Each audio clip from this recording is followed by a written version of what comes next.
From a happy and optimistic view to a depressing and vain opinion on humanity, Samuel Clemens, also known as Mark Twain, experienced a drastic change in his thoughts of the existence and condition of mankind. Known for his American stories of Tom Sawyer and Huckleberry Finn, and his fictional historical account of St. Joan of Arc, Twain was known as one of the greatest American comedic writers ever to exist.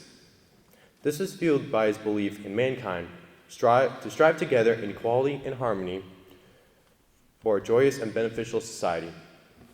His writings, however, would develop as Twain's thoughts on humanity changed drastically, becoming a more dark and depressing view on the very existence and purpose of man. In his early to mid-years, Twain believed in a world where every human is able to use the pursuit of happiness that they might have and to live equally in a social state. This means that any form of racism, sexism, or negative stereotypical behavior should be done away with wholly. Twain exercised this belief through his physical actions, such as supporting the women's suffrage movement and using his talent of public speaking, and also through his writing ability that many people grew fond of. Three in particular would stand out as prime examples of how he believed that society needed to change in order to make sure that everyone receives equal treatment within the family, workforce, and the society as a whole. The first that can be brought up into the discussion of Twain's optimism in humanity is the tragedy of Poonhead Wilson, or known simply as Poonhead Wilson. In this story, a slave woman named Roxy gives birth to a child whom she would name Valley de Chambers, or Chambers for short. At that same time, her master's wife also gave birth to a son, whom they would name Tom Driscoll. Fearing for her son's future treatment, Roxy decided to switch both children from the families so that Tom would now be raised as Chambers and Chambers as Tom. No one suspected or ever caught Roxy of this action until at the climax of the story, when a local detective, Poonhead Wilson, was able to suspect such an action using fingerprints many years later after Chambers and Tom grew up. During the story, Chambers lives his life as the son of a privileged white family who knew him as Tom and never questioned his race or class. That is until his true mother, Roxy, came to him in private and revealed the truth to him that he is actually a black man named Chambers who was born from a slave. Having been greatly disturbed by this, Chambers soon then begins to question the rationale behind society's view on race and why blacks were so cruelly treated as slaves. Chambers dives deeper into this, asking, what crime did the first uncreated black man commit that the curse of birth was decreed for him?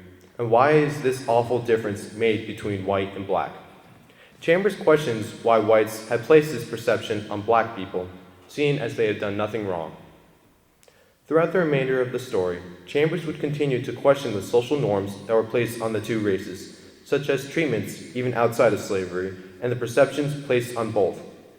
Twain uses Chambers to speak to the readers that there was and is no logical explanation for the use of racism, whether it stretched from the very beginnings of rude stereotypes to the very extremes of slavery. The second story that Twain uses to put forth his ideas on humanity is one of, and if not, his most famous work, The Adventures of Huckleberry Finn.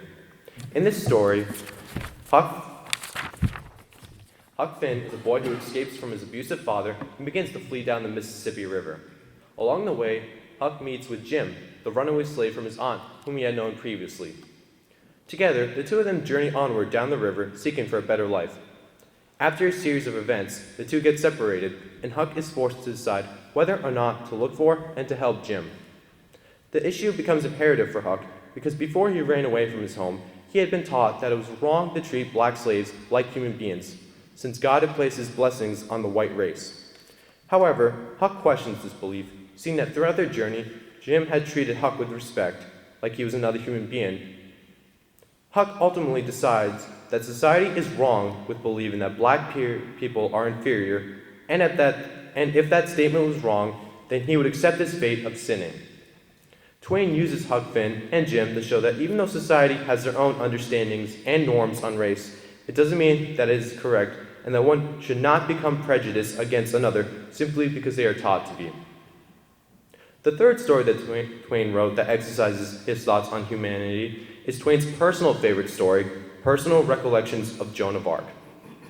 Here, Twain writes as Joan's personal secretary, given a personal biography of the life of the saint, who was called by God to lead the French army against the country of England and return the crown of France to glory.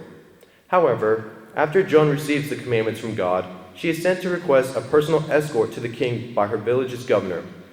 Not surprisingly, many people, including the governor, do not take her seriously, because she was a 17-year-old girl from a poor family who was requesting to become the commander-in-chief of the French army.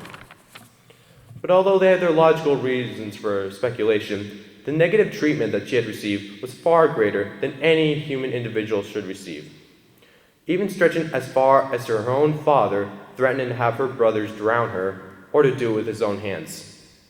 However, Joan persevered through and soon was granted access to the king, who let her take control of his army and eventually won the war against English oppressors. Afterwards, many people would see their own fault and rejoice in the actions of Joan of Arc. Twain uses the real story of St. Joan of Arc to show that although society does bring some proper ways of preserving the sexes of male and female, that no one should treat anyone like the way Joan was treated, with humiliation, disgust, and even threats of death. However, as time moved on, Mark Twain would experience tragic events that would cause him to rethink the state of his humanity.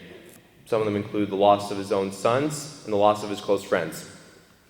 This is due to the fact that although he had knowledge of the belief in Christ and his church, he did not accept the faith, and because of that, he was not able to accept the meaning of suffering and the sacrifice of Christ on the cross.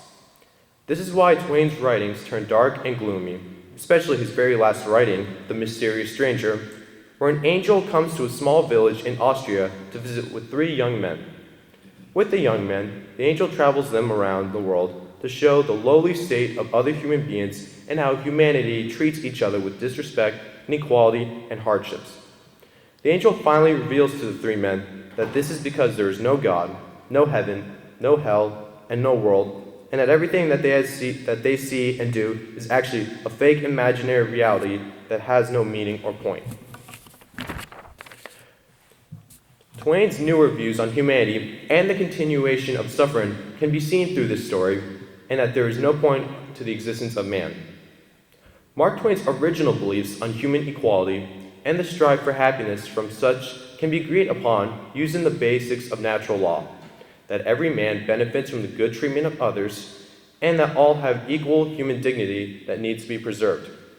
However, Twain failed to accept the source of that natural law, which is God himself, and how suffering is a result of human failure, but that eternal suffering was vanquished on the cross, and there is a purpose of living a life here on earth. Because of that, Twain developed his negative view on human existence because of the suffering that he endured, suffering that did not seem to have a purpose or benefit. Although he failed to accept the faith and to see the meaning of human suffering, Mark Twain was able to develop a true sense of humanity, that although no 2 people are the same, everyone has a dignity inside of them that requires respect and honor. This is what made Mark Twain not just one of the most famous American writers of all time, but one of the most famous American writers of all time.